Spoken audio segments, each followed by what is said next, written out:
નમસ્કાર વિદ્યાર્થી મિત્રો, આપણે વિજ્ઞાનના પ્રકરણ 1 ની અંદર રાસાયણિક પ્રક્રિયાઓના પ્રકાર વિશે આજે અભ્યાસ કરીશું. તો રાસાયણિક પ્રક્રિયાઓના પ્રકારો કયા કયા?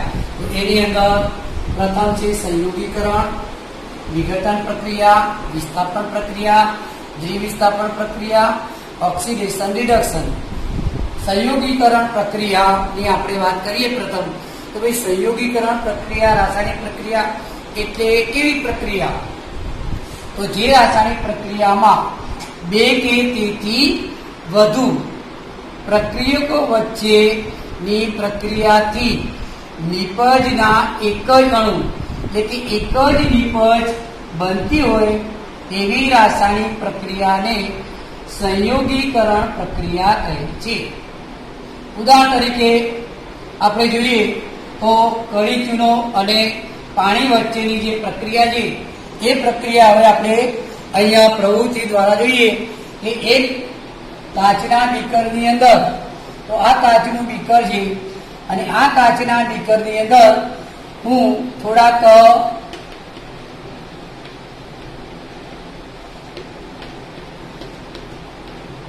કળી ચૂનો અને એ કળી ચૂનાની આ કાચનું બીકર છે, એ બીકરમાં થોડાક કળી ચૂનાના ટુકડા અંદર મૂક્યું. ત્યારબાદ એની અંદર પાણી ભરવામાં આવે તો એ કાચના બીકરની અંદર પાણી ભરવાથી કળી ચૂનો એટલે કે એને કેલ્શિયમ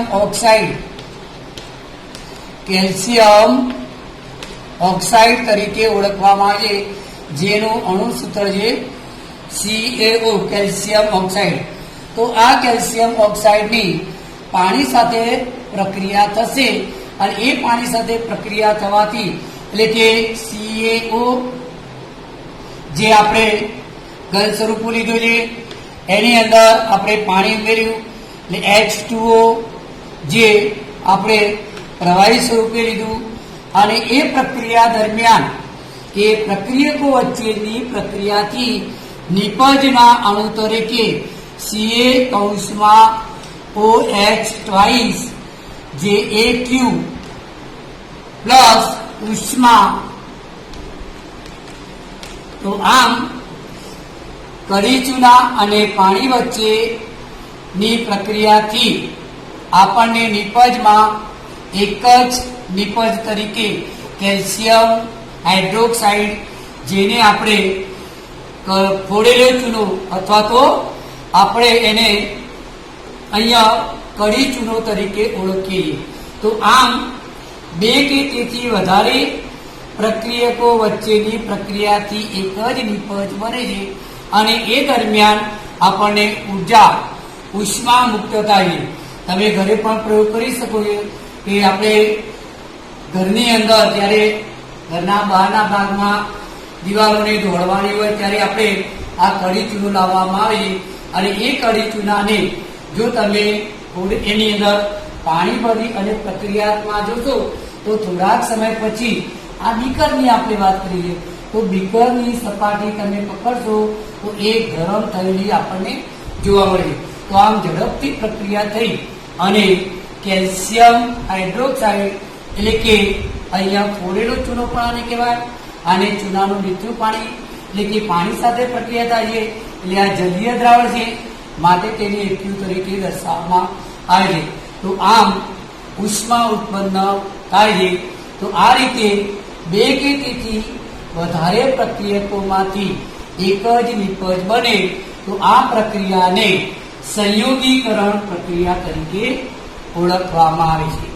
તો આ આપણે ઉદાહરણ સહિત આપણે સમજાવી શકીશું.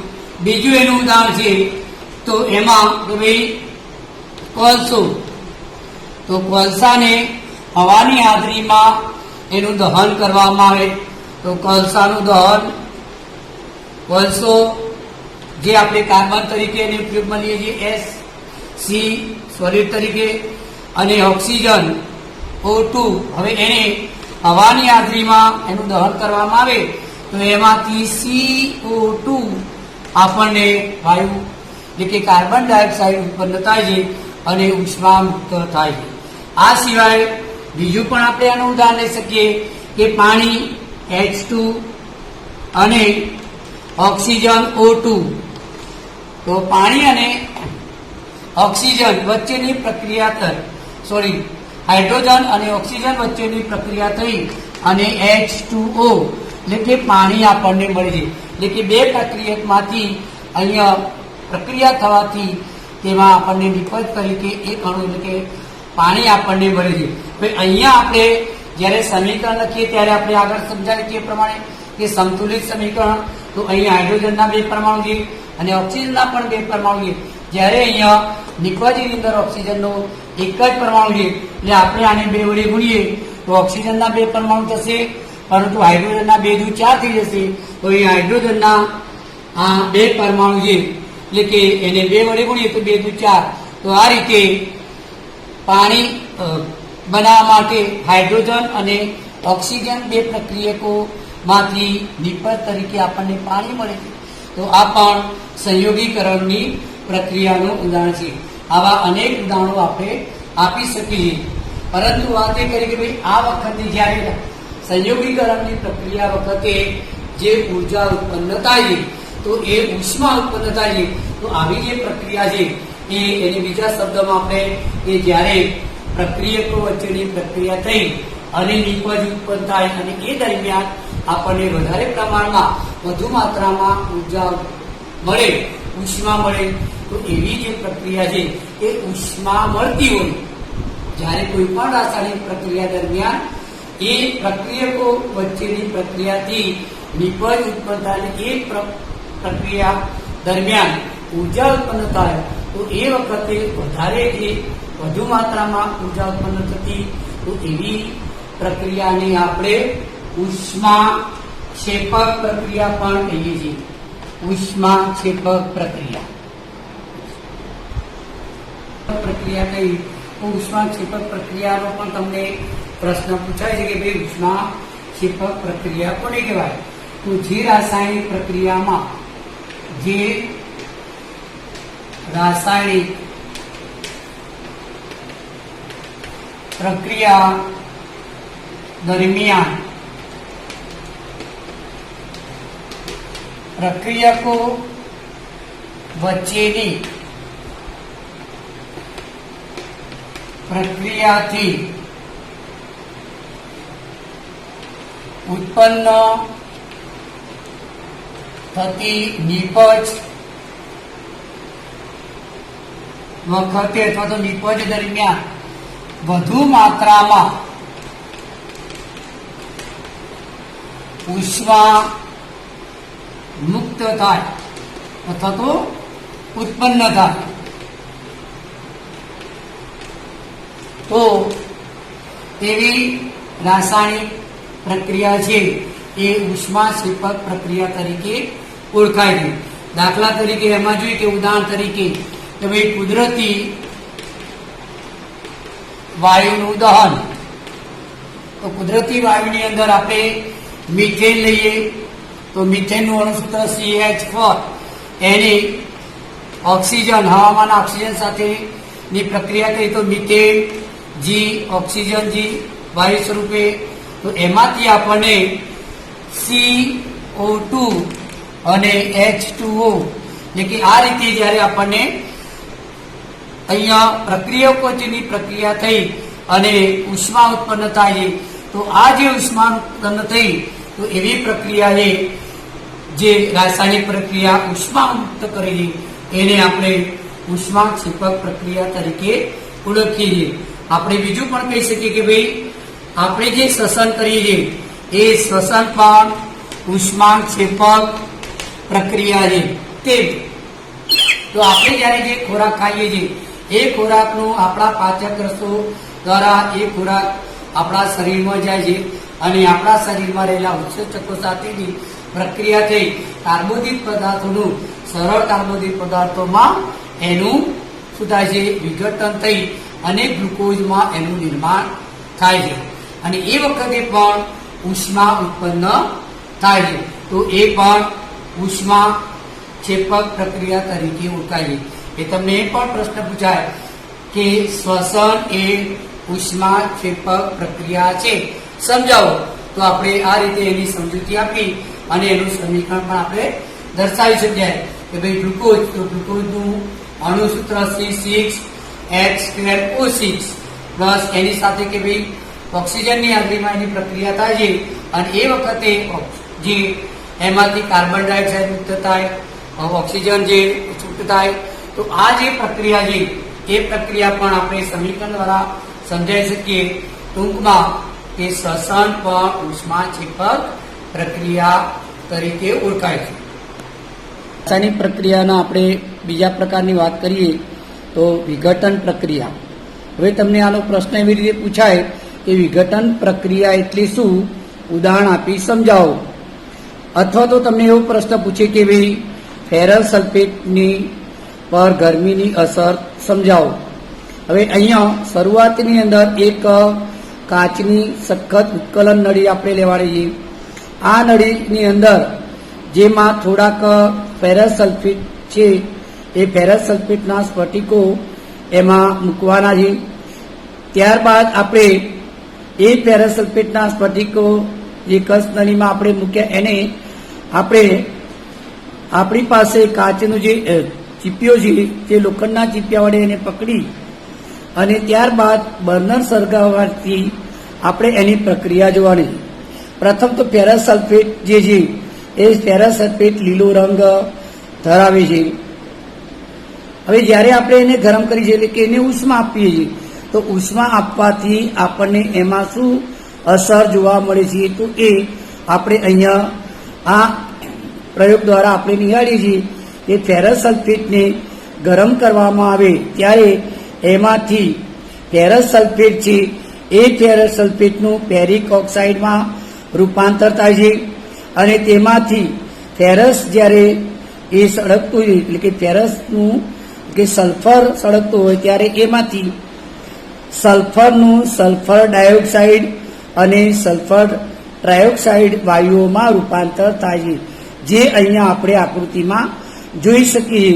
તો એ જે ફેરસ સલ્ફેટ નું આપણે વિઘટન કરીએ છીએ ત્યારે ફેરસ ડાયોક્સાઇડ અને ફેરસ ટ્રાયોક્સાઇડ એ તીવ્ર વાસ ધરાવતા વાયુઓ ઉત્પન્ન થાય છે.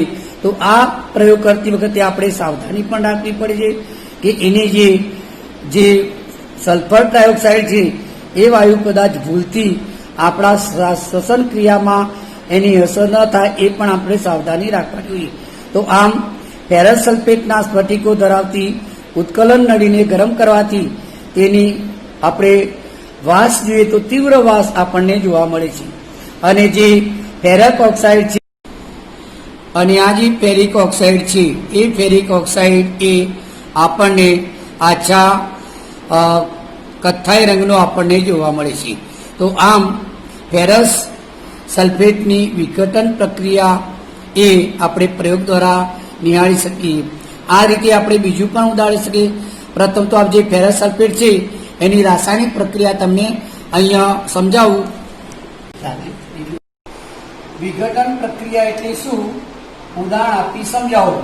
તો જે રાસાયણિક પ્રક્રિયામાં એક જ પ્રકારના પ્રક્રિયકોને ગરમ કરતા એકથી વધુ નિપજો બનતી હોય એવી પ્રક્રિયાને આપણે વિઘટન પ્રક્રિયા કહીએ છીએ, જેને આપણે ડીકોમ્પોઝિશન તરીકે પણ ઓળખવામાં આવે. ડીકોમ્પોઝિશન રિએક્શન. તો આ વિઘટન પ્રક્રિયાના ઉદાહરણ તરીકે આપણે ફેરસ સલ્ફેટ, તો ફેરસ સલ્ફેટની ગરમી પર અસર અથવા તો ફેરસ સલ્ફેટનું વિઘટન. તો ફેરસ સલ્ફેટના વિઘટનમાં પહેલા આપણે ફેરસ સલ્ફેટ તો FeSO4 જે એનું અણુસૂત્ર છે. હવે આ ફેરસ સલ્ફેટને આપણે ઉષ્મા આપીએ છીએ. તો ઉષ્મા આપવાથી એટલે કે પ્રક્રિયક તરીકે આપણે ફેરસ સલ્ફેટ છે એ ઘન સ્વરૂપ છે. હવે એનો આપણે વાત કરીએ કે ભાઈ લીલો રંગ ધરાવીએ તો એ ફેરસ સલ્ફેટની ગરમી આપવાથી ઉષ્મા આપવાથી તેનું Fe2O3 આપણને ferrous oxide plus sulphur dioxide વાયુ પ્લસ સલ્ફર ટ્રાયોક્સાઇડ વાયુ. તો આમ ફેરસ સલ્ફેટનું વિઘટન કરતા એટલે કે તેને ગરમ કરવામાં આવે તો ફેરિક ઓક્સાઇડ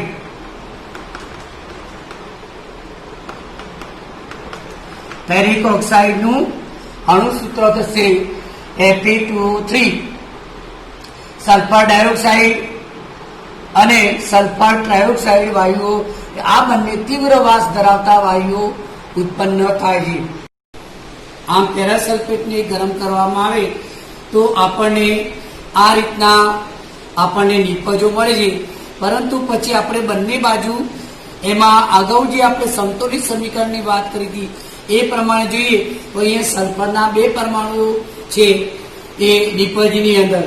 તો અહીંયા આપણી પાસે પ્રક્રિયક તરીકે સલ્ફરનો 1 પરમાણુ છે તો આપણે આને 2 વડે ગુણીશું તો ત્યારે આખું સમીકરણ સંતુલિત થશે અને આ જે પ્રક્રિયા છે પૂર્ણ થશે. અને જે એનો આછો લીલો રંગ છે એ લીલા રંગમાં બદલાવ થઈ અને આપણને જે ફેરિક ઓક્સાઇડ જે મળે છે એ આપણને આછા કથ્થાઈ રંગનો મળે છે. તો આમ એની વિઘટન પ્રક્રિયા દરમિયાન એક જ પ્રક્રિયકનું 1 કરતા વધારે નિપજો આપણને મળે છે. તો આ રીતે બીજું પણ આપણે ઉદાહરણ લઈ શકીએ. તો બીજા ઉદાહરણની અંદર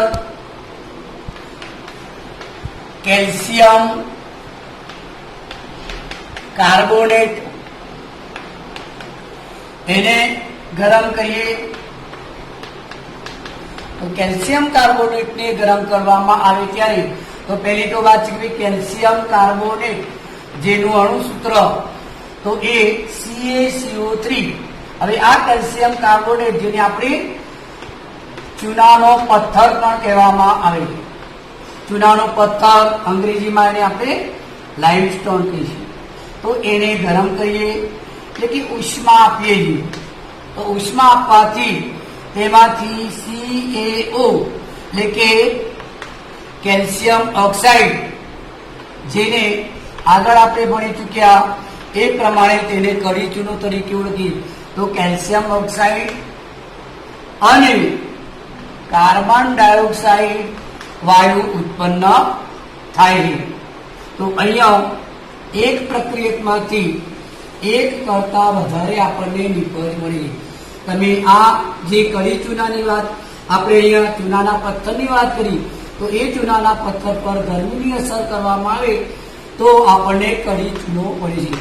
આ કડી ચૂનો આગળ આપણે આગળના મુદ્દાઓમાં સમજાતા એ પ્રમાણે કડી ચૂનાનો ઉપયોગ દિવાલોને રંગવા માટે થાય. તો આમ અહીંયા આ જે કેલ્શિયમ કાર્બોનેટ છે એને ચૂનાનો પથ્થર, લાઇમસ્ટોન અથવા તો તેને આરસ પાણ તરીકે પણ ઓળખવામાં આવે છે. હવે તમને આમાંથી એનું અણુસૂત્ર પણ પૂછી શકે કે ભાઈ આરસ પાણ, તો આરસ પાણનું અણુસૂત્ર જણાવો તો આપણે એનું સૂત્ર લખવાનું અથવા તો એમ પૂછે કે ચૂનાના પથ્થરનું અણુસૂત્ર લખો કે લાઇમસ્ટોનનું અણુસૂત્ર લખો તો CaCO3. કડી ચૂનાનું અણુસૂત્ર પૂછાય તો CaO જેને આપણે કેલ્શિયમ ઓક્સાઇડ તરીકે ઓળખી અને એનો આપણે સિમેન્ટની બનાવટમાં પણ તેનો આપણે ઉપયોગ કરી શકીએ. તો સિમેન્ટની બનાવટમાં આ કડી ચૂનાનો ઉપયોગ કરવામાં આવે છે. તો અહીંયા આપણે બીજું ઉદાહરણ પણ તમને સમજાવ્યું. અહીંયા આપણે વિઘટન પ્રક્રિયાની વાત પૂર્ણ કરી છે અને હવે પછીની રાસાયણિક પ્રક્રિયા એ પછીના મુદ્દાઓમાં આપણે લઈશું.